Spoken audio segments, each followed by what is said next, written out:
በነገራችን ላይ ኡስታዝም ሰለምቴ ነው፣ ኦርቶዶክስ ነበረ ምናምን። ትንሽ ኡስታዝ ብትነግረው ደስ ይለኛል። ድንገት ኢንስፓየር ካረ ሰለምቴ ነው እንዴ? ሰለምቴ። ከዛ አሁን ግን ኡስታዝ ማለት ምንድን ነው? አስተማሪ ማለት ነው። አስተማሪ አገልጋይም እንደማለት ነው። ኦኬ አስተማሪ ማለት ነው።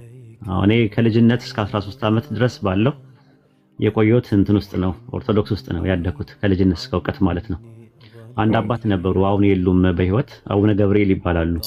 አሁን አሜሪካን ሀገር ይኖሩ ነበርና በልጅነቴ የ4 ዓመት ልጅ ያለው ነው ቤተክርስቲያን የሰርክ ጸሎት ላይ ወይም ደግሞ ምህላ ላይ አግኝተውኝ ለቤተ ክህነት ምንድነው ለቄሰ ገበዝ ለሚባሉ ድቁና ለሚያስተምሩ ሰው የሰጡኝ ማለት ነው። ከዛ ከትምህርት ቤት ስንወጣ 10 ሰዓት ላይ ስንወጣ ዘልዬ የምወጣው እዛ ነው። እስከ 1 ሰዓት ድረስ እዛ ነው ቤተክርስቲያን ያደግኩት። ከዛ በኋላ በ13 ዓመቴ አጋጣሚ ፕሮቴስታንት ውስጥ ሰሜን መሰረተ ክርስቶስ ውስጥ የተቀላቀልኩት ማለት ነው። መሰረተ ክርስቶስ ሰሜን መሰረተ ክርስቶስ ታውቀዋለህ? አዲስ አበባ እዛ ነው የተቀላቀልኩት። ከዛ በኋላ ነው ፕሮቴስታንት ወደ እስልምና የመጣሁት ማለት ነው። እስልምና ራሴ ነው ቁርአን፣ ሐዲስ፣ ተፍሲርና ሲራ በእንግሊዝኛ ነበር ያን ያነበብኩት። አነበብኩኝ። ከዛ በኋላ ቁርአንን እኔ ስመጣ ዋና ታርጌት ያደረኩት የነበረው ቁርአንን ለጥልጫ አንብቤ በደንብ ሙስሊሞች እንደበደባቸዋለሁ ብዬ ነበር የመጣሁት የነበረውና ተቃራኒውን እንዳገኘሁትና የአላህ ንግግር ሆኖ አገኘሁት። ቁርአን ሙሉ ለሙሉ ስታነበው የአላህ ንግግር ሰውኛ ዘይቤ የለውም። ባይብል ስቴሪዮታይፑ ስሪ ነው አይደለ? የአምላክ ንግግር አለበት፣ የነቢያት ንግግር አለበት፣ ከዛ ደግሞ የእንትን ንግግር አለበት፣ የሰዎች የታሪክ ጸሐፊዎች ንግግር አለበት። ቁርአን ሙሉ ለሙሉ ከሱረት ፋቲሃ እስከ ሱረት ናስ 114ቱን ሱራዎች ውስጥ ሪቪል ያደረገው አላህ ነው። አላህ ነው ተራኪው፣ ተናጋሪው እሱ ነው። የረሱል ሰለላሁ ዐለይሂ ወሰለም ድርሻ፣ የጅብሪል ድርሻ ሪሳላውን ማድረስ ብቻ ነው። አላህ ሲናገር በቁርአን ውስጥ አምልኮን በተመለከተ ሲናገር ፍሩኝ፣ አምልኩኝ፣ ተገዙኝ እያለ ይላል። ላኢላሃ ኢለላህ ይላል። ላኢላሃ ኢላ አና ይላል። ከኔ በቀር ሌላ አምላክ የለም አምልኩኝ እያለ ይናገራል። ብዙ ቦታ ላይ አይተኩም። ጸጋ ደግሞ ያደረገውን ነገር ሲናገር ደግሞ ጀአልና ፈአልና ኸለቅና አወሃይና እያለ ይናገራል። አደረግን፣ ሰራን፣ አጣቀምን፣ አወረድን፣ ገለጥን እያለ ይናገራል ማለት ነው። እና ራሱ ተናጋሪው የዓለማቱ ጌታ አላህ ነው። በመጀመሪያ መደብ እኔ እያለ ይናገራል። በመጀመሪያ መደብ ደግሞ የጸጋ ምዕራፍ ላይ ደግሞ አደረግን፣ ሰራን እያለ ይናገራል። በሁለተኛ መደብ ደግሞ እንዴት ዱዓ ማድረግ እንዳለብን ደግሞ አንተ እያለ ይናገራል። አንተ እያለ ይናገራል። በሶስተኛ መደብ ደግሞ ሁወ እርሱ እያለ እንዴት ዳዋ ማድረግ እንዳለብን ደግሞ ይነግረናል ማለት ነው። ስለዚህ ሙሉ ለሙሉ የአምላካችን የአላህ ንግግር ነው ቁርአን ማለት ነው። ያ ነው እኔ ሞር የማረከኝ ማለት ነው። ሱረት ፉሲላት ምዕራፍ 41 ቁጥር 41 ላይ አሸናፊ መጽሐፍ በመጣላቸው ጊዜ ይላል። ያሸንፋል። አሸናፊ መጽሐፍ እንደሆነ ተነግሯል። ከዛ ሳየው አሸነፈኝ። እኔ ብዙዎችን እያሸነፈ ነው እየቀረ ያለው ማለት ነው። እስኪ ኮሜንት ላይ ሁላችሁ አሸናፊ መጽሐፍ እያላችሁ ጻፉልኝ። ያጀማ አሸናፊ መጽሐፍ የሰዎችን ልብ መማረክ የሚችል ነው። መተው የተዋጉትን መተው እውነትን የፈለጉት ጥማት ያለባቸውን ሰዎች አላህ ሂዳ ይሰጣል። በሱረቱ አንከቡት ምዕራፍ 29 ቁጥር 69 ላይ በእኛ መንገድ የሚታገለውን ሰው መንገዳችንን እንመራዋለን ይላል። ስለዚህ አሸናፊ መጽሐፍ ነው። ሪሊ ያሸንፋል። የሰው ልብ መማረክ የሚችል ነው። ዋናው ነገር ቅንነት፣ በጎነት ኖሮት አንድ ሰው ሊዋጋ ከመጣ ተማርኮ ነው የሚቀረው። ይሄ ነው በጣም እንትን የሚማረክ ነው። እኔ አንዳንዴ ባላወኩት ስሉላ ነበር ያኔ ምነው ሲያንቀለቅለኝ እዛ ሃይማኖት ውስጥ ገባው እል ነበር። መጀመሪያ እኮ ነው የምነግርህ መመርመር ስጀምር ምነው በቀረብኝ እስልምና አካባቢ ላይ ምነው በቃ ማለት እንዴ ሙስሊም ለውን ምናምን ነገር ላለው እንደ በቀረብኝ ምንድነው በቀረብኝ ምን ለምን አይቀርብኝም? ማን አንቀልቅል ብሎ ነው ወደዚህ አመጣ? እንዴት እንደገባው ተራሱ አላውቅም። አሁን ማን ነው ቁርአን እንዳጠና ያደረገኝ ብዬ ስለ ራሴ ነኝ ሲያንቀለቅለኝ።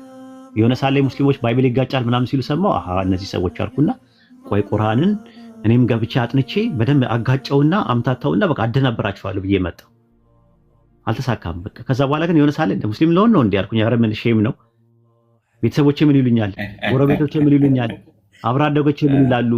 ተጽዕኖ አልፈጠረብን? እሱ ነው በቃ ትፈራለህ ማለት ምንድነው የሚያንቀለቅል? ባላወኩት ባልሰማሁት ደግሞ መልእክቱን ሳሰማው ስቀር አትጠየቅም ምናምን ነገር ሲባል ሰማው። ወይኔ ምን አይነት ጉድ ውስጥ ነው የመጣሁት። እንዳልተወ ደግሞ አንዴ በቃ እሳት ነው እጄ ላይ እኮ ነው አልተወ ነገር በቃ የነብርን ጭራ ከያዙ ምንድነው ይባላል?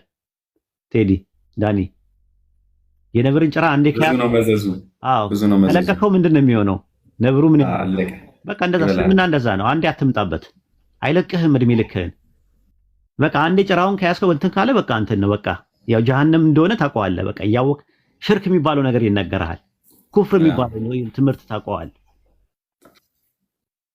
በቃ እንደዛ ነው እና ማምለጫ መንገድ የለም። ወደኋላ የምታፈገፍበት ነገር የለም ራሱና ከዛ አንጻር ነው ብዙ ነው እንግዲህ ከብዙ በጥቂቱ በአንድ አረፍተ ነገር እንዳልኩ አሸናፊ መጽሐፍ ስለሆነ አሸንፎኝ ነው የመጣሁት። ይሄንን ነው የምልህ። ግን ተጽዕኖ አልፈጠረብህ አንተ ጋር? ይፈሩኛል። እንደውም እኔ አውቋት ፊን ይላሉ አንዳንዶቹ እኛ ቤተሰብ ውስጥ ከልጅነት ጀምሮ ያውቀዋል ባይብልን ያውቃል ብለው ነው። እኔ ባይብልን 10 ጊዜ ነው ያነበብኩት ከጫፍ እስከ ጫፍ ከዘፍጥረት እስከ ራዕየ ዮሐንስ ድረስ 10 ጊዜ ነው። በኋላ ላይ ደግሞ ክረምት ሴሚናር ነበረ ታውቀዋለህ አይደል? ቸርች ውስጥ እና በባይብልን ግሪክና ዕብራይስጥ ዋንን ወስጃለሁ። ብሉይ ኪዳን እና አዲስ ኪዳን ማለት ነው። ቻንሱ ኖሮኝ ማለት ነው። ከዛ በኋላ ከሰለምኩኝ በኋላም ራሱ ኦንላይን ራሱ ብዙ ትምህርት ተምሬያለሁ። ትራይዶሎጂ ተምሬያለሁ፣ ክራይስቶሎጂን ተምሬያለሁ፣ ሶርቴዎሎጂ ተምሬያለሁ፣ አርማቲዮሎጂ ተምሬያለሁ። ፕሪዲስቲኔሽን የሚባለውን ትምህርት እና ፍሪ ዊል ምናምን ኮምፓቲብል ኢንኮምፓቲብል የሚባሉትን ወስጃለሁ። ራሳቸው ጋር ነው የወሰድኩት።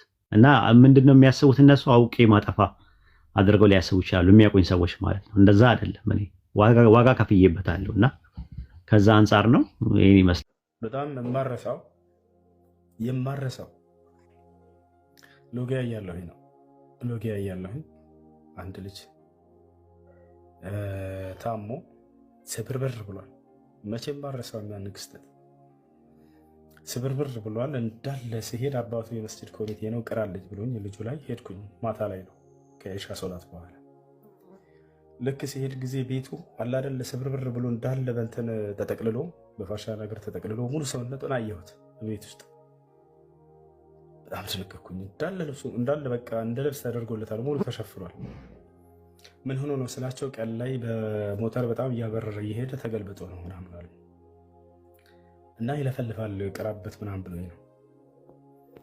ልክ እየቀራሁበት እያለሁኝ አብሮኝ ይቀራል። በውስጡ ያለው ጅን ማለት ነው። እንደኛ ቁርአን ይቀራሉ፣ እንደኛ ይሰግዳሉ፣ ይጾማሉ። አብሮኝ ይቀራል። እንደ እየቀራህ ነው ስለው አዎ እየቀራህ ነው ሁሴን አለኝ። ማነው ስም አልኩት። እኔ አብዱልአዚዝ እባላለሁኝ አለኝ። ጅን ነው ልጁ፣ ሌላ ነው ስሙ። እኔ አብዱልአዚዝ እባላለሁ ጅን ነኝ፣ አማኝ ነኝ እና ለምን ያዝከው ታዲያ ለምን ታሰቃየዋለህ ስለው እኔ ይዤው ላሰቃየው ፈልጌ አይደለም አለ። ገና ልጄ ላይ ቅራበኝ ሲልህ ሰውየው ከመስጂድ ጀምሬ አብሬ ተከትዬ መጥቼ ነው እንድሰማ ነው አለኝ። እሺ የያዛውን ሰው ታውቀዋለህ ወይ ጅን ስለው አዎ አውቃታለሁ፣ ሴት ናት፣ እኛ ሰፈር ነች አለ። የት ነው ሰፈራችን ስለው ይሄ አየር ጤና የሚባል አለ ሎጊያ ላይ፣ ወደዚያ ሳትደርሰው በፊት ትልቅ ቤተክርስቲያን አለ፣ እዚያ አካባቢ ነች ቤቷ ምናምን አለ። እሺ ምን እሷ ነች እንደዚህ የከረበተችው እና ከሞተር እንዲወድቅ ያደረገችው ስለው አዎ አለ። ከዚያ ለምንድን ነው እንደዚህ ያደረገችው ስለው ከዚህ በፊት እየነዳ ያለ የእርሷን አጎቷን ገጭቶባት ሄዷል አለች። እሱ ግን አይቶት አይደለም፣ ሰዎች ናቸው እናንተ አታዩንም። በዚያ ሁኔታ እንዳጋጣሚ እያለፈ እያለ መቶት ሄዶ በዚያው ታሞ ምናምን አጎቷ ሞቶባታል ጅኑ እና ለዚያ ለመበቀል ፈልጋ አለቀውም ብላ ሁሌ ትዝት ነበር ከፊታችን። እኛ ደግሞ ለምነናታል። እነሱ እኮ ያዩንም ሰዎች ናቸው እና ለምን ይሄን ታደርጊያለሽ ብለን በጣም ብዙ ጓደኞች ጋር ለምነናታል አለ። ወላሂ የሚገርም ነገር ነው የነገረኝ። ለምነናታል አለ። ወላሂ የሚገርም ነገር ነው የነገረኝ። ከዚያ አይ በቃ አጎቴን ነው የገለው፣ እኔ ሳልገለው እሱን አልፋታውም ትለን ነበር ሁሌ እና ዛሬ ራሱ ስትጠብቀው ጠይቀናት ነበር መንገድ ላይ። በቃ ገለብጠዋለሁኝ ይገለዋለሁኝ እያለች ለመናት። በቃ ልትሰማ አልቻለችም። እርሷ ነች መታ ክርብትበት ያደረገችው። ዛሬ በሰላም እየነዳ ነበር። እዛ እዚህ እንደዚህ ሆኖ ነው አለች እና የት ነች አሁን ስለው ልክ እኔ ስመጣ አንተ ጋር አለ አንተ ልትቀራ መሆኑ ሲነገር ከእርሱ ሰውነት ወጣ ስትሄድ እያየኋት ነበር አለ። ጅኑ ጭራሽ ማለት ነው እና ልትቀራ መሆኑ ስታቅ ወጣለች አለ። አሁን የለች በሰውነት ውስጥ የለች ሄዳለች አለ። እኔ ነኝ ያለሁት አለ። እሺ እባክህን ለምናት እንዳትመጣ፣ ሁለተኛ ሰውነቱ ላይ እንዳትገባ አናግራት ምናምን አልኩት። እናናግራታለን ምናምን አለ። ድምፁ ተውት እንዴት እንደሚቀረው ወላሂ ጅኖች ሲቀሩ ማለት ነው። ጅኖች በነገራችን ላይ ለቁርአን በጣም ልዩ ክብር አላቸው። በተለይ በነብዩ ሰለላሁ ዐለይሂ ወሰለም ዘመን የነበሩት ይሄ ቁርአን የተናገረው ወኢዝ ሰረፍና ኢለይከ ነፈረን ሚነል ጅኒ የስተሚዑነ አልቁርአን አለ ፈለማ ሐضሩሁ ቃሉ አንሲቱ። ነቢዩ ሰለላሁ ዐለይሂ ወሰለም ቁርአንን እየቀሩ እያለ አላህ ሱብሓነሁ ወተዓላ ጅኖችን ከሆነ ቦታ ያስነሳቸውና ወደ ነብዩ ሰለላሁ ዐለይሂ ወሰለም ሄደው እንዲሰሙ ይጋብዛቸዋል። ልክ ሲደርሱ ጊዜ ነብዩ ሰለላሁ ዐለይሂ ወሰለም ጋር ቃሉ አንሲቱ፣ ወዲያውም ምን ተባባሉ? ጸጥ በሉ የአምላክን ቃል እንስማ እስኪ ተባብለው በፍጹም የሚንጫጩና የሚያወሩ እንኳን አልሆኑም ብሎ አላህ ይገልጻቸዋል። እኔ እናንተ ቁርአን እየተቀራ ልንጮህ እንችላለን። እነርሱ በጣም ልዩ ክብር አላቸው ለአምላካቸው ቃል። ቃሉ አንሲቱ ይላል፣ ዝም በሉ ተባባሉ። ፈለማ ቁድያ አላህ ሲተርክልን ተቀርቶም ባለቀ ጊዜ ወለው ኢላ ቀውሚሂም ሙንዚሪን ወደ ህዝቦቻቸው አስተማሪዎች ሆነው ተመለሱ፣ አስፈራሪዎች ሆነው ተመለሱ። ቃሉ አሉም ሄደው ለጅኖች ወገኖቻቸው፣ እነዚያ ከነቢ ሰለላሁ ዐለይሂ ወሰለም አንደበት ቁርአንን የሰሙ ጅኖች፣ ያ ቀውመና አጂቡ ዳዒ አላህ፣ እናንተ ህዝቦች ቃሉ ያ ቀውመና ኢና ሰሚዕና ኪታበን ኡንዚለ ሚን ባዕድ ሙሳ፣ እኛ ከሙሳ በኋላ የተወረደን መጽሐፍ እነሆ ሰማን አሉም አለ። ሙሳን ያውቁት ነበር ጅኖች፣ ከእርሱ አንድ ቃልን እየሰሙ ይከተሉም ነበር ማለት ነው። የነቢያቶች ሁሉ ተከታይ ነበሩ። ሙሰዲቀን ሊማ በይነ የደይህ፣ ይህ ቁርአን ደግሞ የሰማነው የቀደሙትን ከእርሱ በፊት የነበሩትን መጽሐፎች የሚያረጋግጥ ነው። ያ ማለት ኦሪት የሚባል